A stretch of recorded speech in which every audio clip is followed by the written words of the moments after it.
दोस्तों, बहुत समय पहले की बात है। एक समुद्र के किनारे एक गुरु अपना आश्रम बनाकर रहा करते थे। हजारों शिष्य उनसे ज्ञान ग्रहण करने के लिए दूर दूर से उनके पास आया करते थे। गुरु ज्ञान देने का तरीका बड़ा ही अनूठा था। वे शुरुआत में अपने शिष्य को उपदेश के माध्यम से ज्ञान देते थे। उसके बाद अपने शिष्य को उसका अनुसरण करने के लिए कहते थे। उस ज्ञान को व्यवहारिक जीवन में उतारने को कहते थे। उस आश्रम में एक सम्राट अपने बेटे को लेकर पहुंचा। उस सम्राट ने उस गुरु से प्रार्थना की कि आप मेरे बेटे को अपने आश्रम में रहने दें और अपने तरीके से ज्ञान दें। उसे इस आश्रम में बिल्कुल भी ऐसा नहीं लगना चाहिए कि वह किसी सम्राट का बेटा है। उसे बिल्कुल साधारण शिष्यों की तरह ज्ञान देने की कृपया करें। गुरु ने मुस्कुराते हुए कहा कि सम्राट, ज्ञान इसी तरीके से लिया जा सकता है। अगर तुम अपने आप को दूसरों से बड़ा समझोगे तो तुम ज्ञान प्राप्त नहीं कर सकते। अगर तुम्हारे ज्ञान प्राप्त करना है तो तुम्हें दूसरों की तरह अपने को साधारण समझना होगा, क्योंकि यही ज्ञान प्राप्त करने की पहली सीढ़ी होती है। तुम निश्चित रहो, आज से तुम्हारे बेटे की जिम्मेदारी मेरे कंधों पर है। ये कहकर गुरु सम्राट के बेटे को अपने साथ लेकर नदी के किनारे टहलने के लिए निकल गए। आश्रम के बाकी बच्चे सम्राट को देख रहे थे। सम्राट को अपने रथ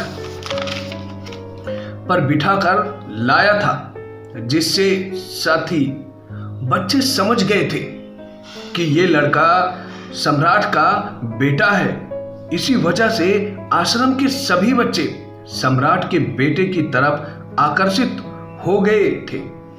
जब गुरु सम्राट के बेटे को लेकर नदी के किनारे टहल रहे थे तो सम्राट का बेटा अचानक फूट फूट कर रोने लगा, क्योंकि अभी वह सिर्फ मात्र 12 वर्ष का था और 12 वर्ष की आयु में उसके पिता अपने से दूर छोड़कर चले गए थे। ऐसा सदमा वह बच्चा सह नहीं पा रहा था। वह नहीं समझ पा रहा था कि उसके पिता उसकी भलाई के लिए उसे गुरु के पास छोड़कर गए हैं। उसे रोते देखकर गुरु ने कहा कि बेटा, मैं तुम्हें चुप नहीं करूंगा। हो सकता है कि आज मैं तुम्हारे आंसू पोंछ दूं, लेकिन कल तुम फिर अपने आप को अकेला पाओगे। याद रखना, जीवन में इंसान अकेला आता है और अकेला ही जाता है। जितनी जल्दी जो इंसान इस बात को समझ लेता है, वह उतनी जल्दी ही आत्मज्ञान के रास्ते पर निकल पड़ता है। गुरु ने अपनी बात आगे बढ़ाते हुए कहा कि जो इंसान अकेला रहना सीख लेता है, वही खुद से प्यार करता है, और जो खुद से प्यार करना जानता है वह किसी के जाने का अफसोस नहीं करता, क्योंकि वह खुद से ही प्यार करता है। धीरे धीरे तुम आश्रम के माहौल में ढल जाओगे। गुरु ने कहा, शुरुआत में तुम्हें समस्या आ सकती है, लेकिन कुछ दिनों के बाद तुम इसे आत्मसात कर लोगे। इसके बाद तुम्हें वह जगह बहुत अच्छी लगने लगेगी, या तुम्हें अपने महल जैसा लगने लगेगा। संध्या हो चली थी। समुद्र के दूसरे छोर पर सूरज छिपने लगा था। अपनी लालिमा पूरे आसमान में बिखेर रखा था। वह बड़ा सुंदर दृश्य दिख रहा था और गुरु शिष्य के अपने साथ लेकर आश्रम में वापस लौट आए। उस शिष्य को थोड़ी राहत मिली, क्योंकि गुरु के आंखों में एक अभूतपूर्व शांति झलक रही थी। और जब हम किसी एकांत व गुरु के आंखों में शांति देख लेते हैं तो हमारे हृदय में से सारा भार उतर जाता है, मन एकदम निर्मल हो जाता है। जब सम्राट का बेटा रात्रि में भोजन करने के लिए भोजन कक्ष पहुंचा तो आसपास के सभी शिष्य उसके पास आने लगे। उन सभी को पता था कि यह सम्राट का बेटा है और अगर हम इससे दोस्ती करेंगे तो उससे हमारा बहुत फायदा होगा। यह सोचकर आश्रम के ज्यादातर बच्चे उसे घेर लिया था। बस कुछ बच्चे जो अकेले रहने के महत्व को समझते थे, जो दिखावे में विश्वास नहीं करते थे, वे उस सम्राट के बेटे के पास जाने के बजाय अपना पूरा ध्यान खाने पर लगा रहे थे और एकांत में बैठकर अपना भोजन कर रहे थे। कुछ दिनों के बाद सम्राट के बेटे की आश्रम में ज्यादातर बच्चों के साथ दोस्ती हो गई। अब वह आश्रम में उन बच्चों के साथ घूमता, उन्हीं के साथ ज्यादातर समय बिताता। आखिरकार वह सम्राट का बेटा था, सुख सुविधाओं में पला बड़ा था। आसपास बहुत सारे दास दासियां होते थे। आसपास अपने मित्रों से घिरे होने ही दिन का दिनचर्या बना लिया। और ऐसा नहीं था कि गुरु को यह सब बात पता नहीं थी, पर गुरु उसे अलग तरीके से ज्ञान देना चाहते थे। बच्चों को ज्ञान आप उपदेश के माध्यम से नहीं दे सकते हैं, उन्हें साक्षात करना पड़ता है। उसके बाद उन्होंने वह बात समझ में आती है जो हम समझाना चाहते हैं। गुरु को यह बात बता थी क्योंकि वो गुरु थे,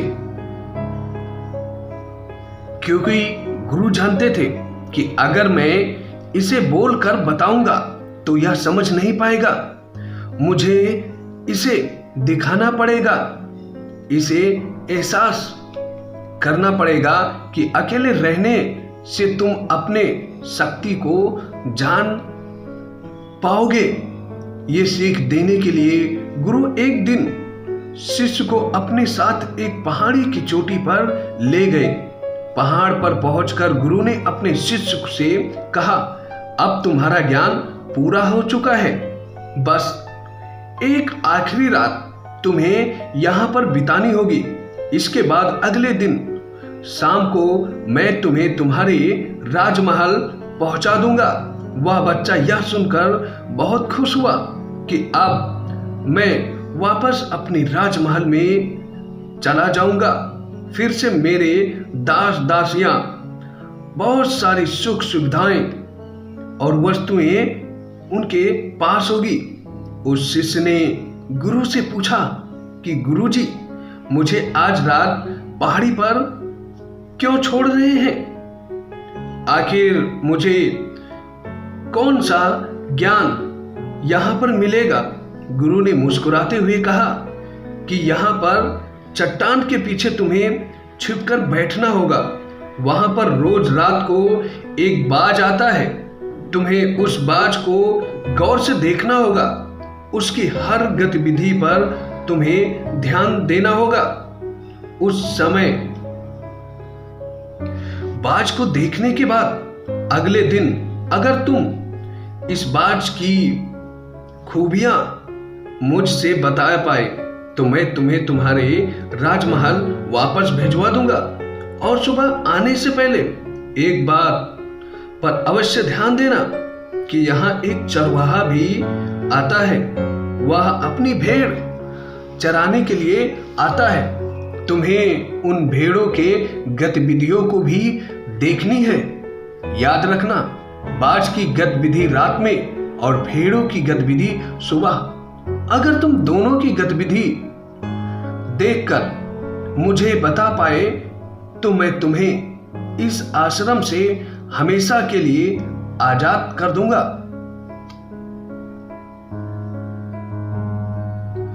और तुम्हारा ज्ञान पूरा हो जाएगा।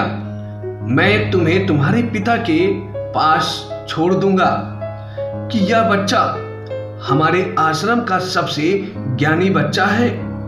यह कहकर गुरु अपने आश्रम में वापस लौट गए और वह बच्चा वहीं पर उस चट्टान के पीछे खड़े होकर उस बाज का इंतजार करता था।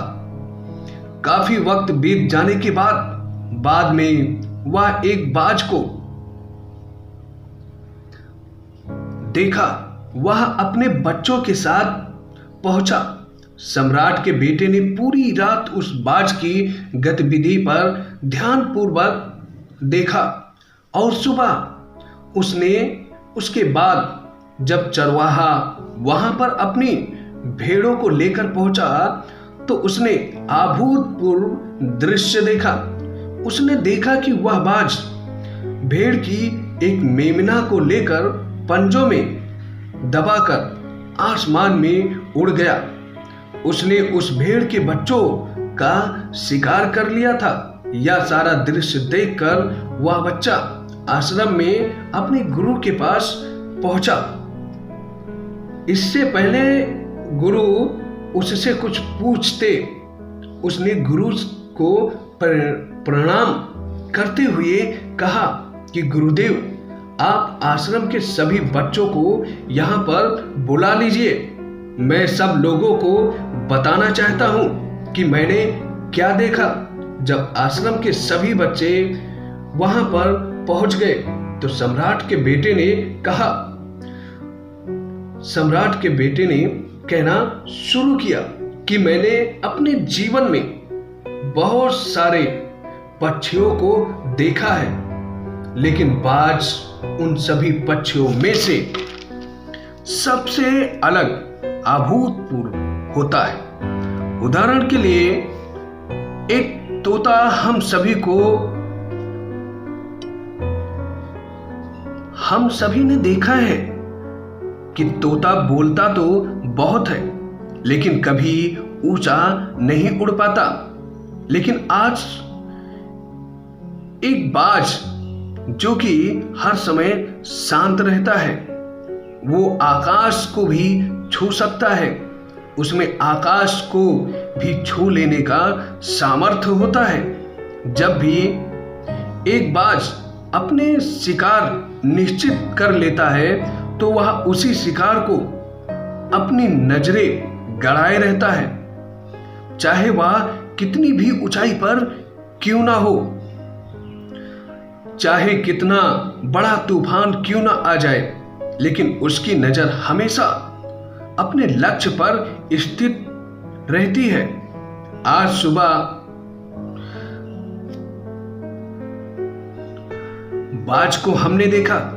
उसने हर भेड़ को अपना शिकार नहीं बनाया, बल्कि उस भेड़ के झुंड में से उसने उस भेड़ के मेमने को अपना शिकार बनाया। उस बाज की तरह हमें अपना ध्यान एक ही लक्ष्य पर रखना चाहिए, चाहे कितने भी अड़चने क्यों ना आ जाए। हमें हमेशा अपना लक्ष्य स्पष्ट दिखाई देना चाहिए। 10-20 अलग अलग लक्ष्यों पे अपनी ऊर्जा बर्बाद करने के बजाय हमें किसी एक लक्ष्य पर पूरी एकाग्रता के साथ ध्यान देना चाहिए। तीसरी बात मैंने उस बात से सीखी और जो हम सभी को सीखनी चाहिए, और ये है कि बाज कभी दूसरों पक्षियों के साथ नहीं उड़ता और हमेशा आकाश में अकेला उड़ता है। उसे हमें यह सीख मिलती है कि हमें कभी भी छोटे सोच वाले लोगों के साथ नहीं रहना चाहिए।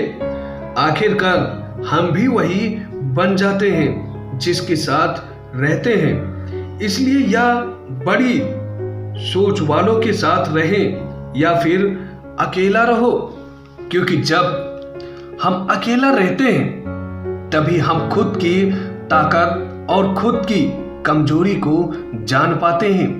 कमजोरियों को जानकर उसे हम दूर कर सकते हैं और अपनी ताकत को जानकर उसका हम सही तरीके से इस्तेमाल कर सकते हैं। लेकिन वह तभी संभव होगा जब हम अकेले रहना सीखेंगे।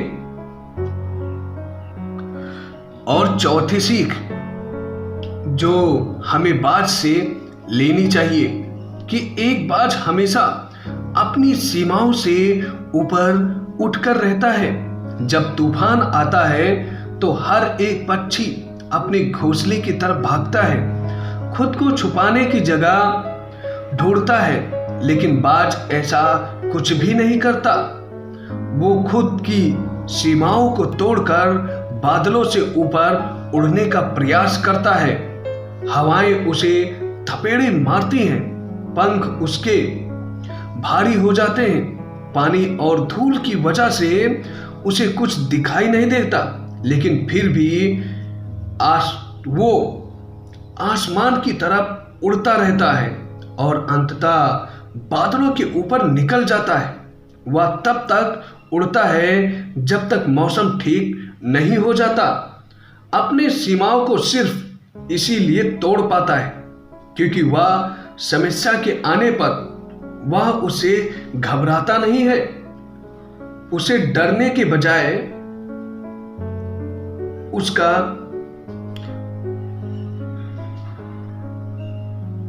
समस्याओं का हल ढूंढने का प्रयास करता है, बल्कि एक सकारात्मक नजरिए के साथ उसका सामना करता है।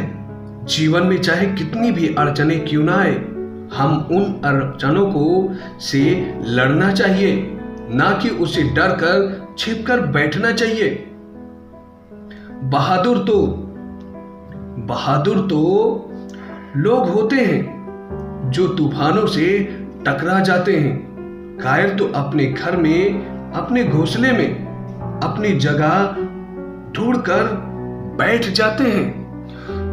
और पांचवी बात जो हमने बाज से सीखनी चाहिए कि बाज कभी भी अपने घोंसले में घास के कोमल तिनके नहीं रखता। जो तिनके कोमल हो जाते हैं उन्हें निकालकर फेंका करता है। उसी तरह चाहे कितनी भी आरामदायक जिंदगी आपको मिल जाए, लेकिन उस आराम से ऊपर उठकर अपने आलस्य को तोड़कर जीवन में मेहनत करते रहना चाहिए। जीवन में पसीना बहाना चाहिए, शारीरिक मेहनत करते रहना चाहिए। अपने घोंसले से कोमल तिनके उठाकर फेंक देना चाहिए और आज ही अपने आलस्य को तोड़कर निकल पड़ो। हर दिन अपने आप को चुनौतियां दो और हम हर दिन मुश्किलों से लड़ें, क्योंकि वह मुश्किलें तुम्हें मजबूत बनाएंगी। जंगल के राजा शेर को भी झुंड में शिकार करते हुए देखा जा सकता है, लेकिन बाज हमेशा अकेले शिकार करता है, क्योंकि वह जानता है कि भीड़ हौसला देती है मगर साहस छीन लेती है। आदमी को हमेशा अकेले ही आगे बढ़ना होगा। यही कारण होता है कि जो जल, थल और नभ सभी जगहों पर अपने शिकार का परचम लहराता है। बाज की उम्र लगभग 70 साल की होती है, लेकिन 40 साल में उसका शरीर बूढ़ा हो जाता है।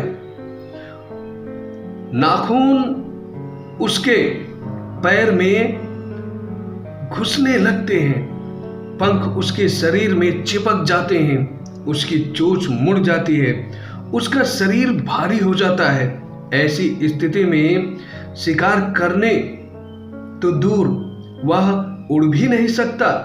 ऐसे में उसके पास सिर्फ 2 विकल्प होते हैं। पहला विकल्प, या वह खुद को इस अवस्था को स्वीकार कर ले और भूख प्यास से मर जाए या किसी दूसरे जानवर का शिकार बन जाए, और दूसरा विकल्प यह होता है कि वह 6 महीने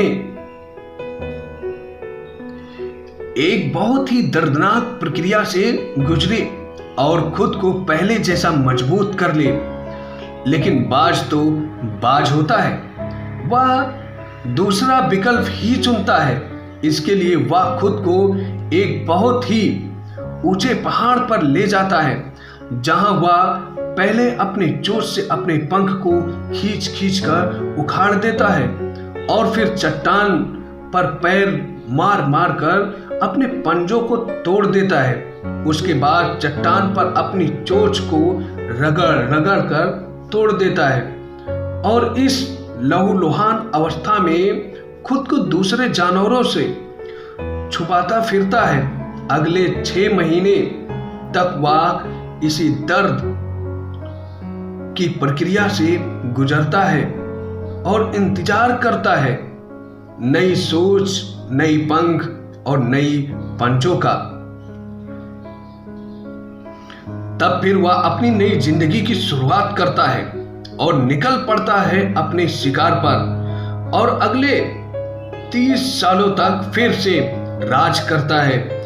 इसीलिए समय आने पर वह अपनी पुरानी आदतों को छोड़ना पड़ता है और कुछ नया सीखना पड़ता है, नए के साथ बदलना पड़ता है, अपने आप को तैयार करना पड़ता है, वरना हमारा भी शिकार हो सकता है, हम भी पीछे रह सकते हैं। इसके बाद सम्राट के बेटे ने भेड़ों की विशेषताएं बताते हुए कहा कि भेड़ हमेशा झुंड में चलती हैं, उन्हें झुंड में एक साथ चलने में हिम्मत मिलता है, लेकिन जैसे ही उन पर शिकार होता है वैसे ही भेड़ तितर बितर हो जाते हैं और उसी भीड़ में से एक भी भेड़ अपने साथी की मदद करने के लिए नहीं लौटता।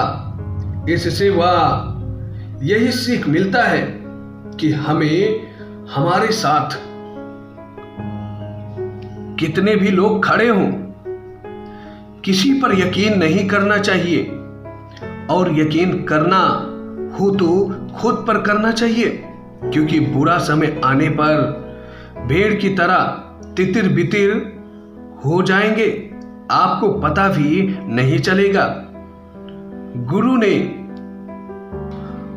गुरु को प्रणाम करते हुए सम्राट के बेटे ने अपने गुरु से कहा, गुरुदेव, अगर मुझ में कोई सीख रह गई हो तो कृपया आप बताने की कृपया करें। गुरु ने सभी बच्चों को संबोधित करते हुए कहा कि यह सभी बातें जो अभी इस बच्चे ने बताई है सब सही है, लेकिन यह सारी खूबियां आप लोगों में तभी पैदा हो पाएगी जब आप अकेले रहने का अभ्यास करेंगे।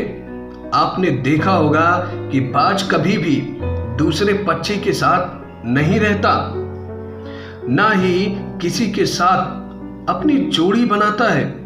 वह आसमान में अकेला उड़ता है और अकेला उड़ने की वजह से वह अपनी ताकत और अपनी कमजोरियों को जान पाता है। इसके बाद गुरु ने अपनी बात खत्म करते हुए कहा कि मैं आज रात इस सम्राट के बेटे को उसके राजमहल छोड़ने जा रहा हूं, क्योंकि इसकी सीख यहां पर पूरी हो गई है।